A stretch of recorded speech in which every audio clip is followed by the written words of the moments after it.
mati. Ya. Dan saya akan memberikan cara ini kepada kita semua, dan kita mari belajar bersama-sama ya. Nah, ini salah satu pembibitan saya ya. Ini Sriwijaya 5.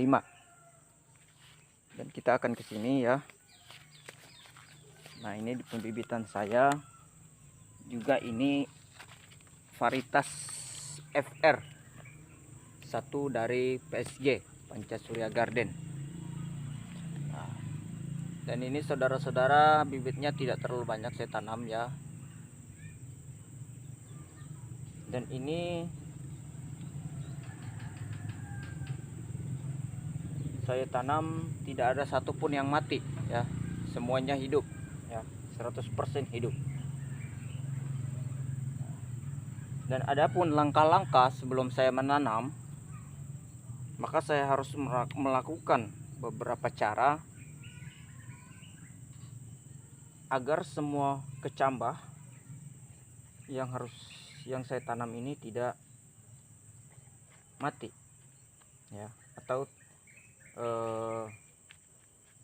tidak mengalami kematian, dan 100% hidup semua ya. Yang pertama-tama kita sudah tahu, dan bagi semua yang sudah melakukan pembibitan sudah paham ya, sudah tahu semua. Namun saya tentu kita semua berbeda ya, tidak mungkin semua kita itu caranya sama ya. Namun saya melakukan beberapa hal ya.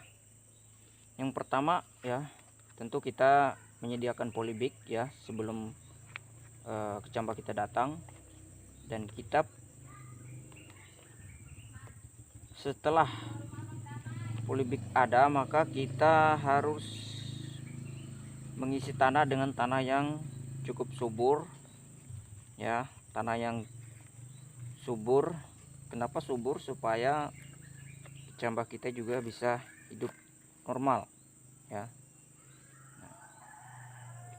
Dan ketika kita sudah mengisi polybag itu dengan tanah yang subur tadi, maka kita perlu mencampur tanah itu dengan menggunakan pupuk ya, sebagai campuran ya, tanah untuk kita tanami kecambah kelapa sawit ya. Dan yang kedua ya, kita juga perlu mengantisipasi sebelum kita menanam kecambah kita ya. Tentu saudara-saudara semua sudah paham dan sudah tahu ya, yang sudah berpengalaman ya. Dekat sini. Juga kita harus mencampurkan yang namanya dolomit ya. Dolomit ini untuk mengurangi ya tingkat keasaman pada tanah ya, tingkat keasaman pada tanah. Dan dolomit kita campurkan sebulan sebelum tanam kecambah ya. Itu yang kedua ya.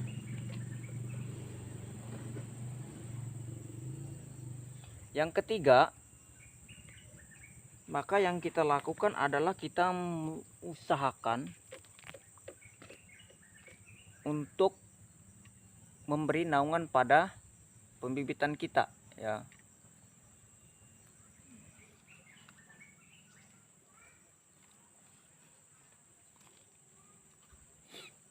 Memberi naungan. Oh ya, lupa saya kasih tahu yang ketiganya ya. Yang ketiganya adalah kita harus, sebelum menanam kecambah, kita harus mencampur kecambah kita dengan salah satu fungisida jamur, anti jamur ya, agar kecambah kita itu tidak terkena jamur ya. Anti jamur cukup banyak dijual di pasaran ya. yang jelasnya fungisida ya, anti jamur, agar kecambah kita tidak terkena jamur, apalagi di musim-musim hujan ya. Nah, dan seterusnya yang saya bahas tadi adalah tentang memberi naungan pada pembibitan kita, kecambah kita yang akan kita tanam ya. Memberi naungan. Nah, Bapak Ibu Saudara, naungan bisa apa saja yang kita gunakan. Ya, seperti saya yang pertama itu saya menggunakan pelapah kelapa ya.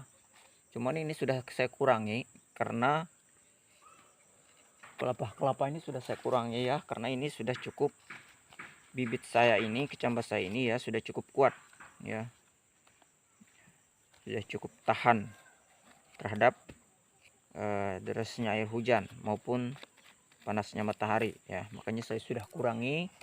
Kalau pertama itu bibit saya masih usia 1 minggu 2 minggu ya, dari mulai 1 hari, seminggu 2 minggu ya. Bapak, bapak gigit nih.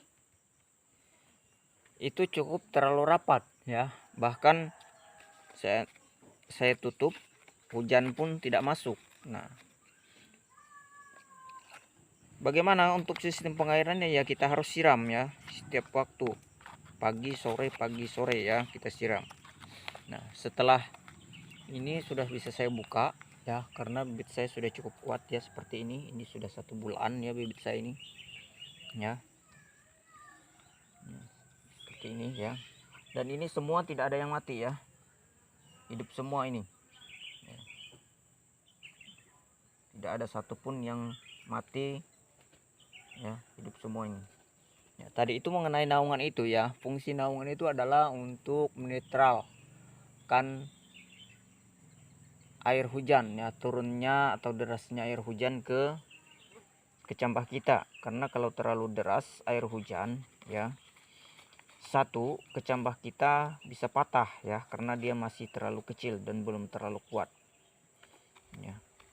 Kedua ya, naungan itu fungsinya untuk juga mengurangi genangan air ke polybag ya, seperti ini, polybag ini ya.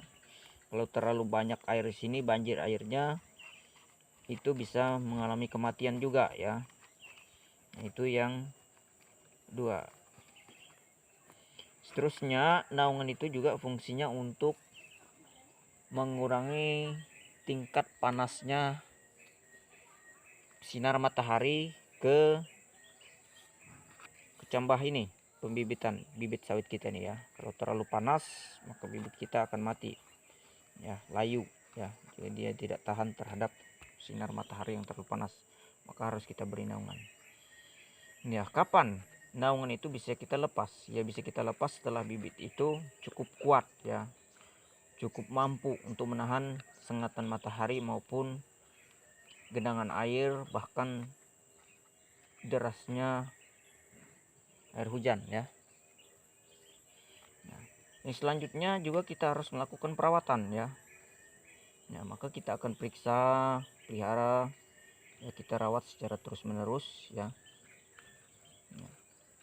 supaya bibit kita juga tidak dimakan ulat ya, atau insektisida lainnya Pak ya. ini ulat nih Ya. Dan ini juga ya, waktu usia 3 minggu juga saya sudah usahakan, saya sudah semprot ya dengan insektisida ya. Insektisida ini fungsinya untuk mengatasi serangga ini, supaya tidak dimakan serangga ya, tidak dimakan semut, tidak dimakan belalang ya. Dan yang kedua juga saya sudah semprot menggunakan anti jamur ya, juga supaya tidak terkena jamur ya.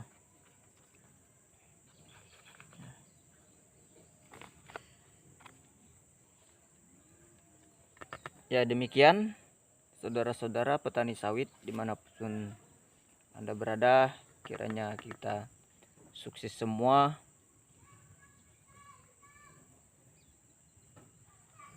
dalam hal melaksanakan pembibitan, melakukan pembibitan di pembibitan kita masing-masing ya, terutama pembibitan kelapa sawit ya, karena pembibitan kelapa sawit ini cukup rentan sekali terhadap kematian ya. Maka itu kita harus melakukan tips-tips yang sudah saya sampaikan tadi ya. Adapun demikian, Bapak Ibu semua, saudara dimanapun petani sawit, yang sukses selalu ya. Kiranya ini bisa bermanfaat bagi kita semua ya. Terima kasih. Salam sukses selalu. Mantap ya.